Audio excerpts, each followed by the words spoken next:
Hello, everyone. Today is a sad day, and I didn't think I would have to make this video, but unfortunately, we have lost the Forever World. This is not fake, this is not a prank. The world is gone. There are a couple things that are going to happen in this video. I'm going to explain briefly what happened with the Forever World, and I am going to detail the plans for the future and give you a little sneak peek of those plans.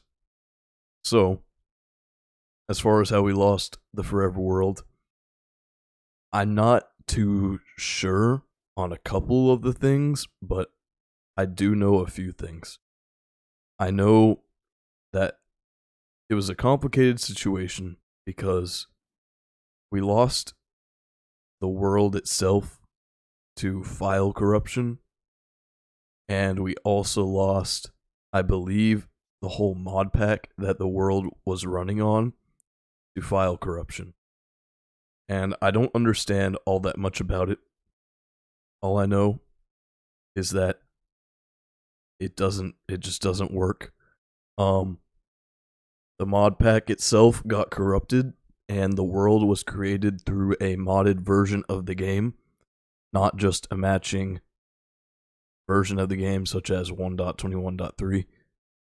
And therefore, since the mod pack got corrupted, the world got corrupted, and every other world on there, including the Comfort World. I spent several days trying to figure out solutions, and I used my mods on CurseForge, and I looked up a video about my specific issue that I was having, and the first video that looked good that came up was a video about just common CurseForge issues in general. So I watched it, and I watched some of the other issues at the beginning of the video just to see if they happened to mention mine in those sections. But then after watching a few, the guy provided solutions to all of them, and I was like, okay, I'm going to skip to mine now. So I went into the timestamps, and I skipped to my problem. And I am not kidding you. I skipped to my problem that I was having. It wasn't just, by the way, I kind of missed part of it. It wasn't just file corruption as far as I know. It was like mod compatibility, and I'll get to why that happened. But that also led to it.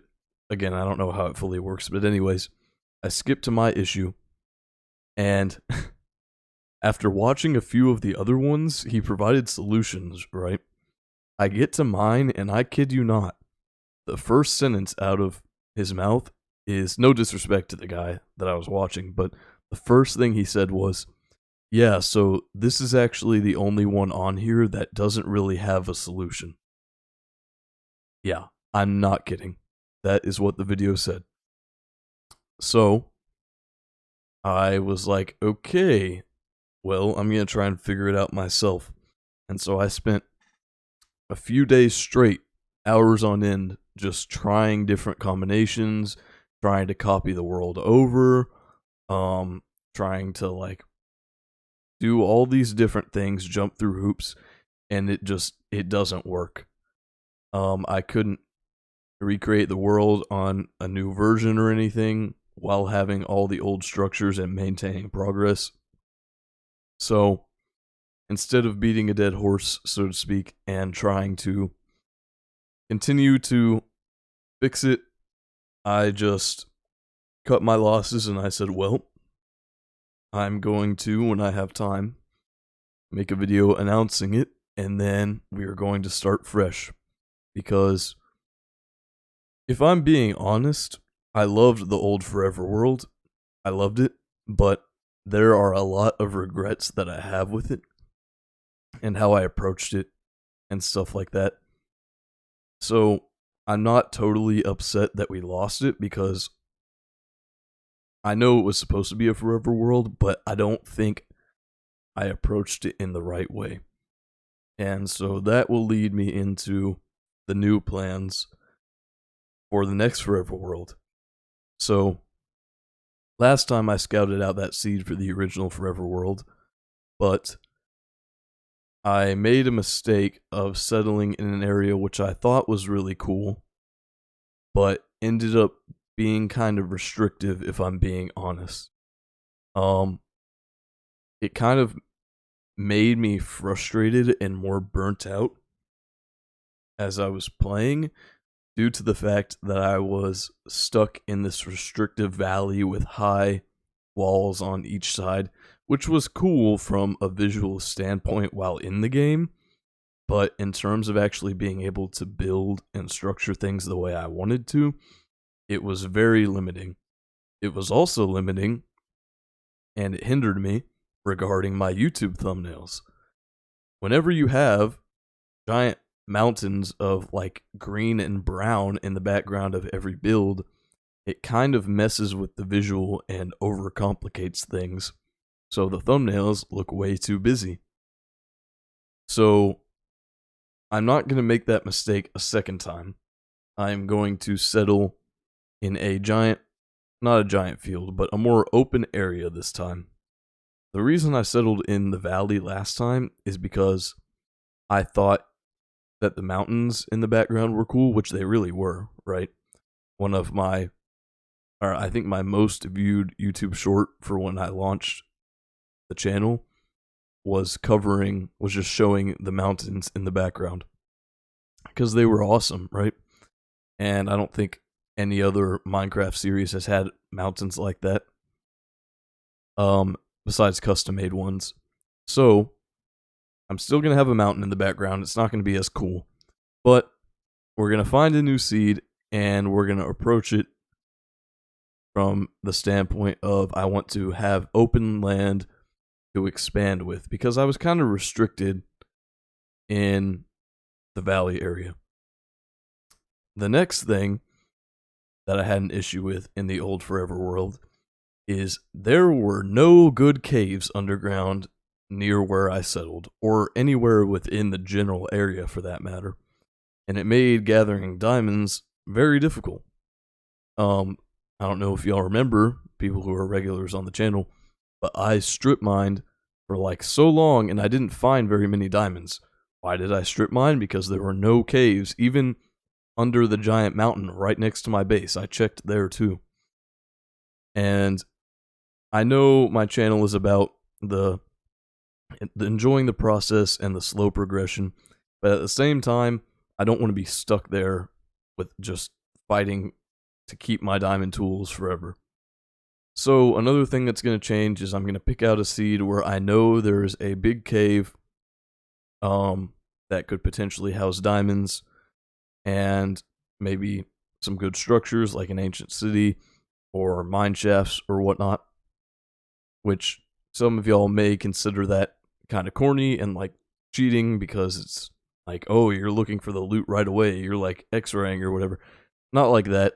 Just if I see a good enough cave, I'm not going to go out and like look for specific diamond spots or whatever, but if I see a good cave on a seed, I'm going to pick it. And that kind of leads into a second part of that point where, again, I know my channel is about the slow progression and enjoying the game, but I say this now, but I'm going to try to progress a little bit faster in this new world, because I want to be able to have what I need to make cool builds sooner and make them better quality and just be more capable of different things.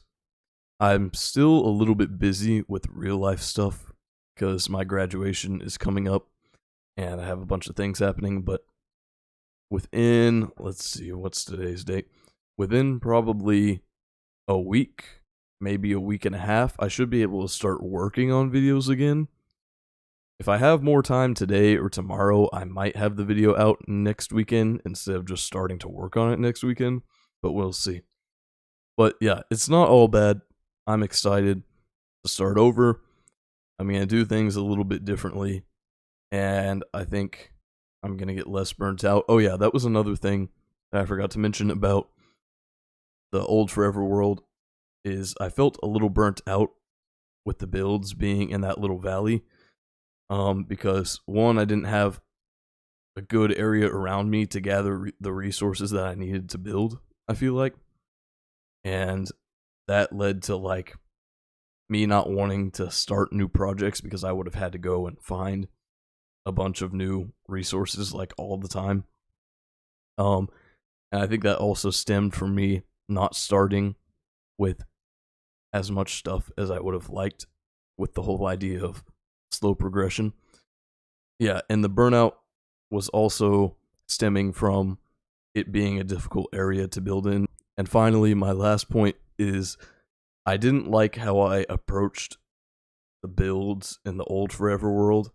They didn't really have any theme. They didn't look very similar. All of the builds kind of seemed a little bit random. They weren't all next to each other because of the terrain.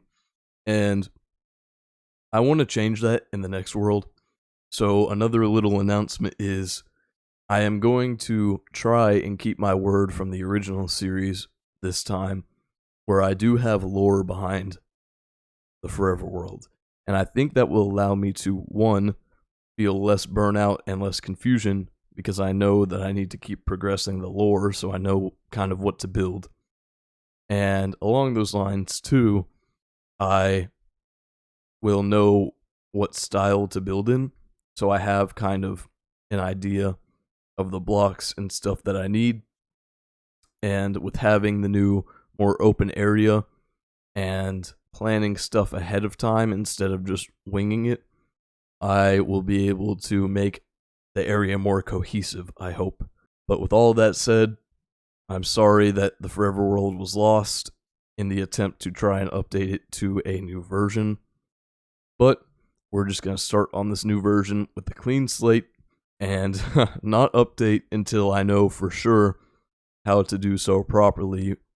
I'm going to be now using Modrinth instead of CurseForge because I discovered it and I think it's a little bit better for me. I hope y'all enjoy. I might end up adding a sneak peek of the Forever World 2.0 onto the end of this video. We'll see. But if not, thank you guys for watching, and I will see y'all in the new Forever World. Peace.